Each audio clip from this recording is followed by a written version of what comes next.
ಮೈಸೂರು ದಸರಾ ಎಷ್ಟೊಂದು ಸುಂದರ, ಚೆಲ್ಲಿದೆ ನಗೆಯ ಪನ್ನೀರ, ಎಲ್ಲೆಲ್ಲೂ ನಗೆಯ ಪನ್ನೀರ, ಚೆಲ್ಲಿದೆ ನಗೆಯ ಹಾಯ್ ಮಚ್ಚ, ಹಾಯ್. ಏನ್ ಫುಲ್ ಮಿಂಚ್ತಿದ್ಯಾ? ನಾವಿರೋದೇ ಹಿಂಗೆ ಅಲ್ವಾ? ನೀನೇನ್ ಬಿಡು ಸಾವ್ಕಾರ್ ಮಂದಿ, ನಿಮ್ಮಪ್ಪ ಎಲ್ಲ ಕುಡ್ಸ್ತಾರೆ, ಅದಕ್ಕೆ ಡೈಲಿ ಮಿಂಚ್ತೀಯ. ಮಗ ನಿಮ್ಗೆ ಗೊತ್ತಲ್ವಾ, ನಾವು ನಿಮ್ ತರಾನೇ ಮಿಡಲ್ ಕ್ಲಾಸ್ ಫ್ಯಾಮಿಲಿ. ಮತ್ತೆ ಇದೆಲ್ಲ ಹೇಗ್ ಸಾಧ್ಯ? ಅದು ನಾನೊಂದ್ ಜಾಬ್ ಮಾಡ್ತಾ ಇದ್ದೀನಿ, ಅದ್ರಿಂದ ಅರ್ನಿಂಗ್ಸ್ ಆಗ್ತಿದೆ. ಏನ್ ಜಾಬ್? ಏನಿಲ್ಲ ಮಗ, ಏರ್ಟೆಲ್ ಕಂಪ್ನಿ ಇದೆ ಅಲ್ಲ, ಏರ್ಟೆಲ್ ಕಂಪ್ನಿಯಲ್ಲಿ ಇವಾಗ ವೇಕೆನ್ಸಿ ತಗೊಳ್ತಿದ್ದಾರೆ. ಅದ್ರಲ್ಲಿ 20,000 to 30,000 ನಾವು ಮಂತ್ಲಿ ಅರ್ನಿಂಗ್ ಮಾಡ್ಬೋದು. ಅದ್ರಿಂದ ನಾನು ಅರ್ನಿಂಗ್ ಮಾಡ್ಕೊಂಡು ಇಷ್ಟು ಸ್ಟೈಲಿಶ್ ಆಗಿರೋದು. ಕ್ರೇಜಿ, ನನ್ಗೂ ಸೇರ್ಸೆ. ಏನ್ ಜಾಬ್ 25,000 30,000 ದುಡಿಬೋದಾ? ಹೌದು, ಗರ್ಲ್ಸ್ ಮಾತ್ರ ಅಲ್ಲದೆ ಬಾಯ್ಸ್ಗೂ ಜಾಬ್ ಇದೆ. ಅಂಡ್ ಇವನ್ ಎಲ್ರು ಕೂಡ ಅಲ್ಲಿ 20+ ಸ್ಯಾಲರಿನ ತಗೋಬಹುದು. ಮೋರೆವರ್ ನೀನು ಕೂಡ. ಹಾಗಾದ್ರೆ ನನ್ನ ಕೆಲಸ ಕೊಡಿಸ್ತೀರಾ ಪ್ಲೀಸ್?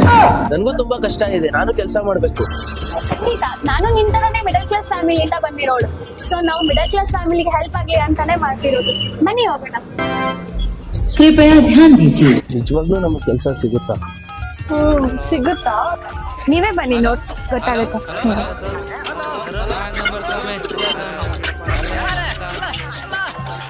ಹಾಯ್ ಸರ್, ಇವರೆಲ್ಲರೂ ನನ್ನ ಫ್ರೆಂಡ್ಸ್. ಇವರು ನನ್ ಹಾಗೆ ಜಾಬ್ ಸರ್ಚ್ ಮಾಡ್ತಿದ್ರು. ಸೊ ಇವ್ರಿಗೆ ಏರ್ಟೆಲ್ ಕಂಪ್ನಿಯಿಂದ ಏನೇನ್ ಬೆನಿಫಿಟ್ಸ್ ಇದೆ, ಹಾಗೆ ಹೇಗೆಲ್ಲ ಅರ್ನಿಂಗ್ಸ್ ಮಾಡ್ಬೋದು ಅನ್ನೋದನ್ನ ಹೇಳ್ಕೊಡ್ತೀರಾ? ಹೇಳ್ತೀನಿ. ತುಂಬಾ ಸುಲಭವಾದ, ಆಮೇಲೆ ಒಳ್ಳೆ ಸಂಪಾದನೆನೂ ಇದೆ ಏರ್ಟೆಲ್ ಅಲ್ಲಿ. ಇದು ಮೇನ್ ಏನು ಅಂದ್ರೆ MNP, ಮೊಬೈಲ್ ನಂಬರ್ ಪೋರ್ಟಬಿಲಿಟಿ ಅಂದ್ಬಿಟ್ಟು. ಈಗ ಏರ್ಟೆಲ್ಗೆ ಕಸ್ಟಮರ್ನ ಕರ್ಕೊ ಬರ್ಬೇಕು. ಈಗ ಜಿಯೋ ಇರ್ಬೋದು, ವೊಡಾಫೋನ್ ಇರ್ಬೋದು, BSNL ಇರ್ಬೋದು, ಇದನ್ನ ಏರ್ಟೆಲ್ಗೆ ಪೋರ್ಟ್ ಮಾಡಬೇಕು. ನಿಮ್ ಟಾರ್ಗೆಟ್ ಏನಿರುತ್ತೆ, ನಿಮ್ಮ ಕೆಲಸ ಏನಿರುತ್ತೆ ಅಂದ್ರೆ ಮಿನಿಮಮ್ ಡೈಲಿ ಒಂದ್ 5 ರಿಂದ 6 ಜನ, ಅಂದ್ರೆ ನೀವು ಮಿನಿಮಮ್ 150 ರಿಂದ 175 ನಂಬರ್ ಮಾಡಿದ್ರೆ ಮಿನಿಮಮ್ ನಿಮ್ದು ಫಿಕ್ಸ್ ಸ್ಯಾಲರಿ 17,500 ರೂಪಾಯಿ ಬರುತ್ತೆ ಕಂಪನಿಯಿಂದ. ಅದಲ್ದಲೆ ನೀವು ಎಕ್ಸ್ಟ್ರಾ ನಂಬರ್ಸ್ ಮಾಡಿದಾಗ, ಆಮೇಲೆ ಇದರಲ್ಲಿ ವಾರಕ್ಕೊಂದ್ಸಲಿ ಬೂಸ್ಟರ್ ಅಂತ ಬರುತ್ತೆ. ಈಗ ಒಂದು ದಿನ 10 ನಂಬರ್ ಮಾಡಿದ್ರೆ 1,300 ರೂಪಾಯಿ ಎಕ್ಸ್ಟ್ರಾ ದುಡ್ಡು ಬರುತ್ತೆ ನಿಮ್ಗೆ. ಈ ತರ ಎಲ್ಲ ಎಕ್ಸ್ಟ್ರಾ ಅರ್ನ್ ಮಾಡ್ಕೊಂಡು ಮಿನಿಮಮ್ ನೀವು ವರ್ಷ ಅಂದ್ರೆ 25,000 ರೂಪಾಯಿ ಸಂಪಾದನೆ ಮಾಡಬಹುದು. ನಿಮ್ ಕೆಪಾಸಿಟಿ 30 ಮೇಲೂ ಮಾಡಬಹುದು. ಅದ್ರ ತುಂಬಾ ಚೆನ್ನಾಗಿದೆ ಇದು. ನೀವು ಮಾಡೋದ್ರಿಂದ ನಿಮ್ಗೆ ಒಳ್ಳೆ ಸ್ಯಾಲ್ರಿನೂ ಅರ್ನ್ ಮಾಡ್ಬೋದು, ನಿಮ್ ಲೈಫ್ ಒಳ್ಳೆ ರೀತಿ ಲೀಡ್ ಮಾಡ್ಬೋದು. ಆಮೇಲಿಂದ ಕಂಪನಿಯಿಂದ ಆಫರ್ಸ್ ಬರ್ತಾನೆ ಇರ್ತವೆ. ಈಗ ತುಂಬಾ ಜನ ಲಾಸ್ಟ್ ಇಯರ್ ಬೈಕ್ ತಗೊಂಡಿದ್ದಾರೆ, ಒಬ್ರು ಕಾರ್ ತಗೊಂಡಿದ್ದಾರೆ. ತುಂಬಾ ಚೆನ್ನಾಗಿ ಅರ್ನಿಂಗ್ ಮಾಡಬಹುದು. ಒಳ್ಳೆ ಆಪರ್ಚುನಿಟಿ ಇದೆ. ನೀವು ಆಸಕ್ತಿ ಇರೋರು ಒಂದು ನಿಮ್ದು ಆಧಾರ್ ಕಾರ್ಡು, ಆಮೇಲೆ ನಿಮ್ದು SSLC ಮಾರ್ಕ್ಸ್ ಕಾರ್ಡು, ಇಷ್ಟು ಡಾಕ್ಯುಮೆಂಟ್ಸ್ ತಗೊಂಡ್ ಬಂದ್ರೆ ನೀವು ಜಾಬ್ ತಗೋಬಹುದು, ಏನ್ ತೊಂದರೆ ಇಲ್ಲ. ಬಟ್ 5 ನಂಬರ್ ಬೆಳಗಿಂದ ಸಂಜೆವರೆಗೂ ನೀವ್ ಏನ್ ಮಾಡಬಹುದು, ಬೆಳಿಗ್ಗೆ 6 ಗಂಟೆಗೆ ಎದ್ದು ಎಲ್ಲೋ ಹೋಗಿ 5 ರಿಂದ 6 ನಂಬರ್ ಮಾಡ್ಬಿಟ್ಟು ನಿಮ್ ಬೇರೆ ಕೆಲಸ ಮಾಡ್ಕೊಳ್ಳಿ, ನಾವು ನಿಮ್ಮನ್ನ ಕೇಳಲ್ಲ. ಅಂದ್ರೆ ನಾವ್ ಇದನ್ನ ಪಾರ್ಟ್ ಟೈಮ್ ಆಗು ಕೂಡ ಯೂಸ್ ಮಾಡ್ತೀವಿ. ಪಾರ್ಟ್ ಟೈಮ್ ಆಗು ಯೂಸ್ ಮಾಡ್ಕೋಬಹುದು. ಬಟ್ ಡೈಲಿ ನಂಬರ್ ಕಂಪಲ್ಸರಿ, ಪ್ರತಿದಿನ ನಂಬರ್ ಕಂಪಲ್ಸರಿ. ಭಾನುವಾರ ಏನು ಫೋರ್ಸ್ ಇರೋದಿಲ್ಲ. ನೀವು ಭಾನುವಾರ ಮಾಡಿದ್ರು ಏನಾಗುತ್ತೆ, ನಿಮ್ಗೆ ನಂಬರ್ ಕೌಂಟ್ ಆಗುತ್ತೆ. ನಿಮಗೆ ಕೆಲಸ ಕಮ್ಮಿ ಆಗುತ್ತೆ. ಈಗ ಬೆಳಿಗ್ಗೆನೆ 6 ಗಂಟೆಗೆ ಒಂದು 5-6 ಜನ ಮೀಟ್ ಮಾಡೋದ್ರಲ್ಲಿ ನಿಮ್ಗೇನ್ ತೊಂದರೆ ಏನಾಗಲ್ಲ. ನೀವು ಆರಾಮಾಗಿ ನಿಮ್ ಕೆಲಸ ನೀವು ಈಸಿಯಾಗಿ ಮಾಡ್ಕೋಬಹುದು.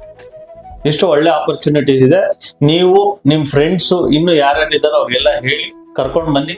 ಎಷ್ಟೇ ಜನ ಬಂದ್ರು ಕೆಲಸ ಕೊಡಿಸ್ತೀವಿ. ಆಮೇಲಿಂದ ಈಗ ಕೆಲವ್ರು ತುಂಬಾ ಜನ ನಿಮ್ಗೆ ಗೈಡ್ ಮಾಡ್ತಾರೆ. ಅಲ್ಲಿ ಮಾಡ್ಲಿಕ್ಕೆ ದುಡ್ಡು ಬರಲ್ಲ, ಸುಮ್ನೆ ಕೆಲಸ ಮಾಡಿಸ್ಕೋತಾರೆ, ಹಾಗೆ ಹೀಗೆ ಅಂತ. ಆ ವಿಚಾರ ಇಲ್ಲವೇ ಇಲ್ಲ ಇದರಲ್ಲಿ. ನೀವು ಕಂಪನಿ ರೂಲ್ ಪ್ರಕಾರ ಕೆಲಸ ಮಾಡಿದ್ರೆ 100% ಸಂಬಳ ಬರುತ್ತೆ. ನೀವು ರೂಲ್ ಪ್ರಕಾರ ಕೆಲಸ ಮಾಡಿ ನಿಮ್ಗೆ ಸಂಬಳ ಬರ್ಲಿಲ್ಲ ಅಂದ್ರೆ ನಾನು ಯಾವಾಗ್ಲೂ ಹೇಳ್ತೀನಿ, ನನ್ನ ಹತ್ರ ಬನ್ನಿ, ನೀವು ಕೆಲಸ ಮಾಡಿ ನಿಮ್ ದುಡ್ಡು ನೀವು ಇಸ್ಕೊಂಡು ಹೋಗಿ, ಅದಕ್ಕೆ ನಾನ್ ಜವಾಬ್ದಾರಿ. ಯಾರ ಮಾತಿಗೂ ಕಿವಿ ಕೊಡಬೇಡಿ. ನಾನು ಈಗ ಕೆಲಸ ಕೇಳ್ಕೊಂಡ್ ಬಂದಿದ್ದೆ. ನಮ್ಗೆ ಏರ್ಟೆಲ್ ಕಂಪ್ನಿಲಿ ಜಾಬ್ ಆಗಿದೆ. ಈಗ ನಾನು ತಿಂಗಳಿಗೆ 30,000 ದುಡಿತಾ ಇದ್ದೀನಿ.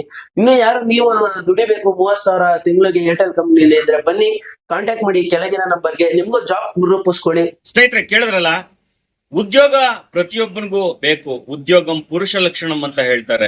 ಪ್ರತಿದಿನ ನಾವು ಹಣ ಸಂಪಾದನೆ ಮಾಡಿದ್ರೆ ನಮ್ಗೆ ಸಮಾಜದಲ್ಲಿ ಗೌರವ ಸಿಗುವಂತದ್ದು. ಅದಕ್ಕೆ ಏರ್ಟೆಲ್ ಕಂಪ್ನಿ ನಿಮ್ಗೆ ಒಳ್ಳೆ ಅವಕಾಶ ಕೊಡ್ತಾ ಇದೆ. ಮನೆಯಲ್ಲಿದ್ದು ನೀವು ಪಾರ್ಟ್ ಟೈಮ್ ಜಾಬ್ ತರ ಮಾಡ್ಬೋದು, ಇಲ್ಲ ಫುಲ್ ಟೈಮ್ ಜಾಬ್ ಮಾಡಿ ತಿಂಗಳಿಗೆ 20-30 ಸಾವಿರ ಸಂಪಾದನೆ ಮಾಡ್ಬೋದು. ತಡೆ ಯಾಕೆ, ಈ ಜಾಗ ಇರೋದು ಕುಣಿಗಲ್ ಪಟ್ಟಣದ ಕಲ್ ಬಿಲ್ಡಿಂಗ್ ಪಕ್ಕದಲ್ಲಿರುವಂತ ಕನ್ನಡ ಭವನದ ಪಕ್ಕದಲ್ಲಿರುವಂತ ಏರ್ಟೆಲ್ ಆಫೀಸ್. ಇಲ್ಲಿ ಹೋಗಿ ಸಂಪರ್ಕ ಮಾಡಿ. ಅದೇ ರೀತಿ ನಿಮ್ಮ ಹೆಚ್ಚಿನ ಸ್ನೇಹಿತರಿಗೆ ತಲುಪಿಸೋದಕ್ಕೆ ದಯವಿಟ್ಟು ಶೇರ್ ಮಾಡಿ. ನಿಮ್ಮ ಅನಿಸಿಕೆ ಅಭಿಪ್ರಾಯಗಳನ್ನ ಕಾಮೆಂಟ್ ಮಾಡಿ. ಇದುವರೆಗೂ ನೋಡಿದ್ದಕ್ಕೆ ಧನ್ಯವಾದಗಳು.